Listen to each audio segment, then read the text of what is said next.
Gary and Jase, come on up, guys. A big fish, 4.68.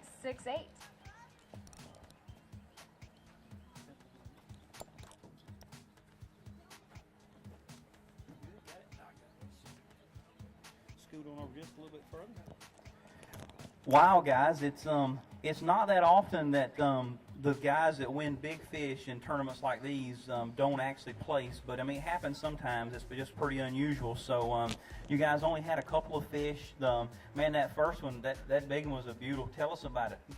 Well, Jase caught it, and he caught it like 15 minutes before we had to come in. So yeah, he did a great job. It was the only fish he caught today. He really was horrible all day. I mean, it was terrible. No, really, I was the one that was horrible. I caught one fish early, and I lost our limit. I mean, I lost 4 good fish. One of them was probably 6 pounds. So we had the tournament wrapped up if I'd have just caught the fish. And I was just getting ready to say something to him. You know, I was going to say, hey, you know, are you going to catch a fish today? And about that time, he jumps over, steps on one of my Verdict $130 rods. And I said, dude, what are you doing standing on my rod? And he's like, this is a 6-pounder, man. I got to grab the net. And he just freaks out. And then he gets it on this log. And the fish exploded up in the air off of this log. And I'm like, that's just the craziest thing. He thought I was going to get hooked up. But the fish literally leapfrogged over this log. Leapfrog? That's a new leapfrog. Leapfrog, yeah. You know, I got the brain injury, but leapfrogged over this. It wasn't a log. What was it, like a stub or a stub? It whatever. Yeah. It probably looked like a redwood tree to you out there, didn't it? I don't know, but I was ready to get the fish in the boat. He was really ready. But you know, he had a professional guy with him, so you know, I'm good with a net. Yep. And I told him just calm down because he was losing it. I mean, you should have seen him. He you know, his mom loses it sometimes like that, and I know his parents really well. So I had to calm him down, you know. So I kind of grabbed him by the leg because I'm on my knees, which is a bad place for me to be with the net. And I just grabbed his leg and says, "Get off my rod, calm down, and we'll get the fish." And he just calmed right down and just kind of let the fish do what he was doing, and we got him in the net, and that's it. And then we had to come in because we only had 5 minutes to get back. So. But we caught fish all day. So I hold that. I'll get back with you. So it's interesting when you're fishing with a battle-hardened.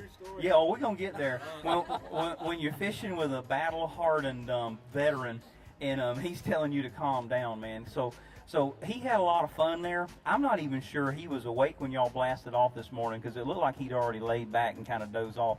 Tell us what happened. I threw my floating worm up against the bank. Next thing I see is this big weight going towards it, and I see it just disappear. I don't even see the fish, so I just automatically set the hook. And I see the big belly just come up, and I'm like, just go ahead and get the net, Gary. And then he starts jumping. My line gets... Gary or the fish? Gary. Gary get the net. No, I didn't know which one was jumping. I didn't know if it was Gary. I was talking about the fish. Okay. But I'm in the back of the boat, and my line gets tangled up on the log, and I'm sitting there, I'm like, oh God, this is not good, you know. It's way out there. And all of a sudden, I come up to the front of the boat. Yes, I did step on his $130 rod, but I stepped off of it. All right, so the fish just jumps over the log and comes to the boat. I play it around, finally get it to the top. He nets it and puts it in the boat.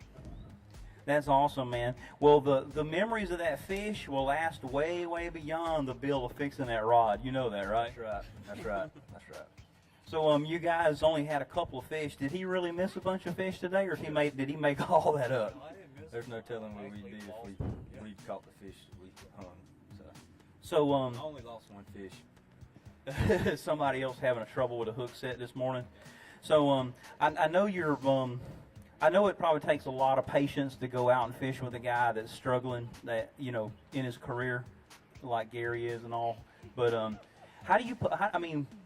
For other young guys that have an older gentleman in their life somewhere that's hoping somebody will go fishing with them, you got any advice for the other teens out there? You'll learn a lot, life lessons, I'd say. I've had fun fishing with Gary. I think this will be our last year because I'll be too old to fish next year, so we're gonna try to make the most of it at Nationals. That's awesome. You guys going to Sam Rayburn in Texas for the Legacy National Championship, maybe? Or y'all going to do Clark's Hill? I want to go to Texas, and I think that's what we're going to do. his dad just actually said he had some friends up there, so I think we're going to go. And plus, Lindsay said she was going to Texas. I'm going to so, Texas. I mean, that's 2 good reasons to go to Texas. So. Definitely, she's got her ticket booked, man. So maybe she'll see you guys there. But I wanted to say though, you know, we had this incident with Jase, and we almost lost Jase. And you know, I love him like he's family. I mean, this is 2 years that I've been fishing with him, and you know, and it's all about.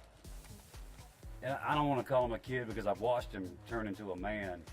And you know, I talked with his dad and his mom after what happened with him. You know, and he lost, I think it was 8 units of blood. Am I right about that?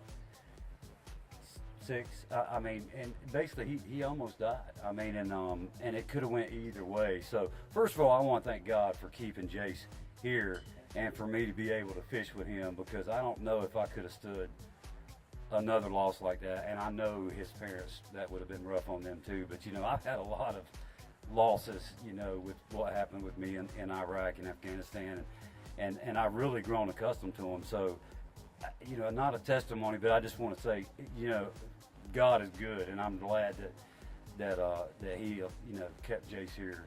I'm being selfish, but I really enjoy fishing with him, and I really believe that this kid is the next big thing in fishing. I mean, he is a phenomenal fisherman. He really is, and he's just such an outstanding young man, and it's been awesome for me to be with him. And we're going to fish one more time. We're going to fish the Nationals together, and hopefully we'll do good. We took a 9-pound penalty last year. Probably had the biggest bag at Wheeler of the whole thing, and we come in 9 minutes late. And that was his fault too, by the way, because he was the timekeeper. But anyway, but I just wanted to say that.